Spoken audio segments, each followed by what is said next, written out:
Pengusutan 3 kasus dugaan korupsi yang ditangani Korps Pemberantasan Tindak Pidana Korupsi atau Kortas Tipikor Polri memasuki fase penting.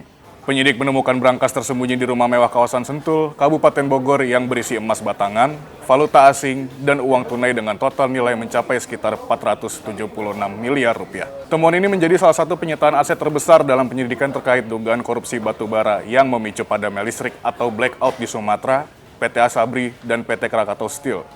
Penggeledahan dilakukan tim gabungan Kortas Tipikor Polri dan Direktorat Reserse Kriminal Khusus Polda Metro Jaya di 12 lokasi yang tersebar di Jakarta, Tangerang Selatan, hingga Kabupaten Bogor.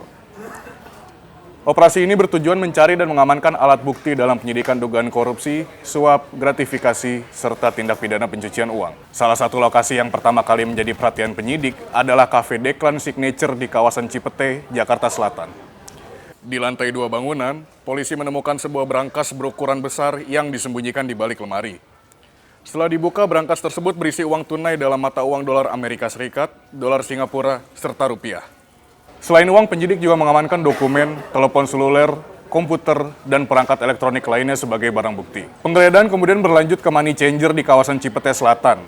Di lokasi tersebut, penyidik kembali menemukan uang dalam berbagai mata uang asing. Dari 2 lokasi di kawasan Cipete ini, polisi menyita uang dengan nilai sekitar 67 miliar rupiah berdasarkan estimasi penyidik. Namun pengembangan penyidikan kemudian mengarah pada temuan yang jauh lebih besar di Kabupaten Bogor.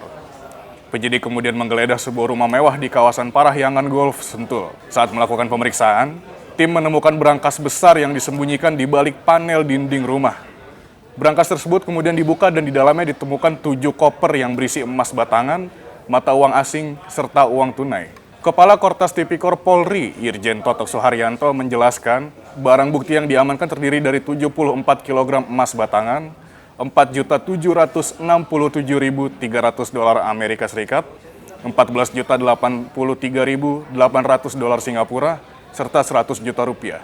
Rekan-rekan media, terima kasih. Saya akan sampaikan update berkaitan hasil penggeledahan rumah di Parahyangan, Blok 2 nomor 2, Bogor.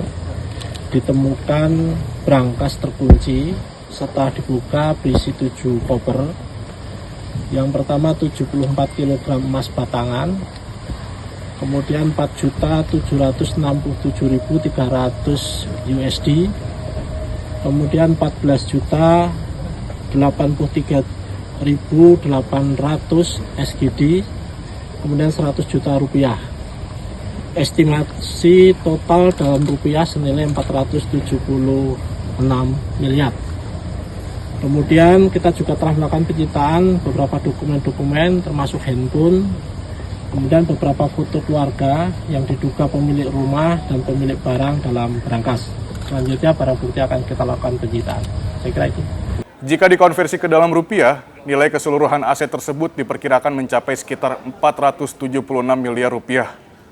Seluruh aset kini telah disita sebagai barang bukti untuk kepentingan penyidikan. Selain emas dan uang tunai, penyidik juga menyita dokumen, telepon genggam, serta foto keluarga. Foto itu diduga berkaitan dengan pemilik rumah maupun pemilik aset yang disimpan di dalam berangkas. Namun identitasnya masih didalami penyidik. Foto dan dokumen itu akan didalami untuk menelusuri identitas pihak yang berkaitan dengan aset yang ditemukan. Penggeledahan juga dilakukan di sejumlah lokasi lain, termasuk kantor PT CBS, kantor PT KNI, rumah-rumah di kawasan Gandaria Selatan, Mega Kuningan, apartemen Pacific Place, Tangerang Selatan, hingga beberapa lokasi lainnya. Seluruh barang bukti kemudian dibawa ke Mapolda Metro Jaya dengan pengawalan ketat. Dalam pantauan di lapangan, koper-koper berisi barang bukti diturunkan dari kendaraan taktis Brimob. Salah satu koper berwarna kuning bertuliskan 25 batang emas 1 kg, menjadi perhatian saat dipindahkan ke gedung Direktorat Reserse Kriminal Khusus. Seiring masuknya barang bukti, pengamanan di Mapolda Metro Jaya turut diperketat. Personel Brimob bersenjata laras panjang disiagakan di sekitar gedung Ditreskrimsus. Sementara akses masuk ke kawasan Mapolda diawasi lebih ketat. Kabid Humas Polda Metro Jaya, Kombes Budi Hermanto mengatakan, penggeledahan dilakukan sebagai bagian dari penyidikan dugaan korupsi, suap, gratifikasi, dan tindak pidana pencucian uang. Budi juga menyebut pengungkapan perkara ini menjadi salah satu perhatian pemerintah dalam upaya pemberantasan korupsi, sehingga proses penyidikannya dilakukan secara intensif. Hingga kini penyidik masih menelusuri asal-usul seluruh aset yang disita, termasuk dugaan aliran dana dan keterkaitannya dengan 3 perkara yang sedang diusut. Polri juga belum mengungkap identitas pihak yang menguasai seluruh aset tersebut karena masih menjadi bagian dari proses penyidikan. Seluruh proses hukum dilaksanakan dengan tetap mengedepankan asas praduga tak bersalah hingga terdapat putusan pengadilan yang berkekuatan hukum tetap. Demikianlah headline iNews.id hari ini. Ikuti terus update pengusutan 3 kasus korupsi oleh Polri hanya di iNews.id. Saya Rizky Agustian, sampai jumpa.